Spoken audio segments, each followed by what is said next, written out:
All right, let's talk about a moment in history when the entire world, and I mean literally the entire world, held its breath. We're talking about teetering on the absolute edge of nuclear war. Today, we're diving into what is arguably the most dangerous moment of the entire Cold War, the Cuban Missile Crisis. This is the story of how close we really came. 13. It all came down to this number. For 13 incredibly tense days back in October of 1962, the world's two biggest superpowers, the US and the Soviet Union, were locked in this terrifying nuclear stare-down. And I'm not exaggerating when I say the fate of, well, everyone was hanging by a thread. And get this, the threat was just 90 miles away. Yep, 90 miles. That's basically a stone's throw from the coast of Florida. That's where the Soviet Union was secretly setting up nuclear missiles, and each one of those missiles could have hit major American cities in like minutes. You really can't overstate how high the stakes were here. I mean, this wasn't some far-off conflict fought by other people. No, this was a direct, eyeball-to-eyeball confrontation between the two giants on the world stage. Both of them had the power to completely wipe the other off the map and probably take the rest of us with them. This was the moment the Cold War almost went from cold to catastrophically hot. Okay, so how did this whole countdown to doomsday even start? It really felt like it came out of nowhere, but the truth is, the fuse for this powder keg had been burning for a while. It all blew up on October 14, 1962. An American U-2 spy plane is flying way up high over Cuba, and it snaps these pictures. And what they show? Well, it confirms Washington's absolute worst nightmare. There it is, in black and white. Undeniable proof that the Soviets were building missile launch sites right there in America's backyard. The clock had officially started ticking. Right, so you've got to be asking, how in the world did Soviet nuclear missiles end up in Cuba, of all places? To get that, we actually need to hit rewind a bit and look at the string of events that led to this, well, this perfect storm. It was really like a series of dominoes falling, one after the other. First, back in '59, Fidel Castro's revolution succeeds and he aligns Cuba with the Soviet Union. Then, fast forward to 1961, and you've got the Bay of Pigs invasion, this US-backed attempt to overthrow Castro that fails spectacularly. This just pushes Castro even deeper into the Soviets' arms, looking for protection. But, and this is a huge but, at the very same time, the US had its own nuclear missiles stationed in Turkey and Italy. I mean, right on the Soviet Union's doorstep. So if you're the Soviet leader, Nikita Khrushchev, you're looking at this and thinking, hey, I'm not starting something new here. I'm just balancing the scales. So imagine you're President Kennedy. You get handed these photos. What do? Well, he immediately pulls together this secret team of his most trusted advisors, and the debate that went on in that room was, you can imagine, incredibly intense.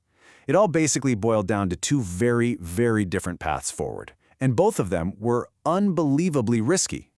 In one corner, you had the hawks, mostly the top military brass. They were pushing for one thing: immediate action. Bomb the missile sites, they said. Launch a full-scale invasion of Cuba. Just get rid of the threat now. But Kennedy, he decided to go with a different, more cautious plan: a naval quarantine.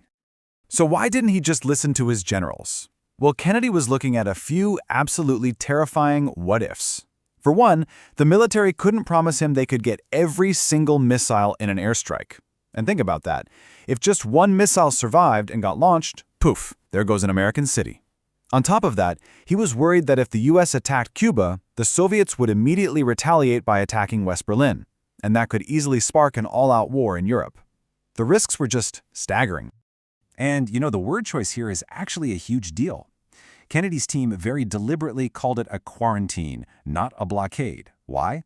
Because under international law, a blockade is considered an act of war. A quarantine, on the other hand, sounds more defensive, less aggressive.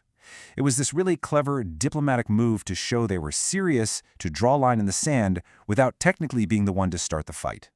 So picture this: American warships form a ring around Cuba. Meanwhile, Soviet ships loaded with more missiles are sailing right for that line. The whole world is just watching, waiting. For 13 days, Kennedy and Khrushchev are firing off these tense messages back and forth. It was the ultimate game of high-stakes poker, except the chips were cities, and one wrong move could mean game over for everyone. So, how did they pull back from the brink? The solution didn't happen in some big public announcement. Nope. The real breakthrough came from the secret, down-to-the-wire negotiations between the president's own brother, Robert Kennedy, and the Soviet ambassador. And this was the deal that literally saved the world. It had a public part and a secret part. Publicly, it was pretty straightforward. The Soviets agreed to take their missiles out of Cuba. In exchange, the US promised it would never, ever invade Cuba. Simple enough, right? But here's the secret sauce. Behind closed doors, the US also agreed to quietly remove its own missiles from Turkey. It was this brilliant move that let both Kennedy and Khrushchev walk away, claim a win, and de-escalate the whole thing without either of them looking like they backed down. And with that, you can almost hear the entire planet letting out a collective sigh of relief. Nuclear war was off the table. But the crisis left this huge, lasting mark. Both sides had stared into the abyss, and they realized just how terrifyingly close they had come to destroying each other.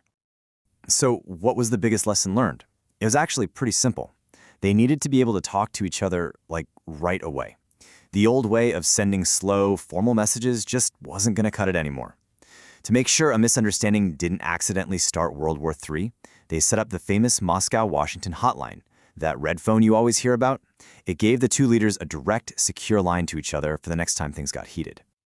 You know, the Cuban Missile Crisis is still this chilling reminder of just how fast things can spin out of control. It's a masterclass in crisis management, high-stakes diplomacy, and the scary reality of nuclear weapons. And it really leaves us with a question that's just as relevant now as it was then. In our world today, with all its tensions and flashpoints, what are the lessons from those 13 days back in 1962 that we still need to remember?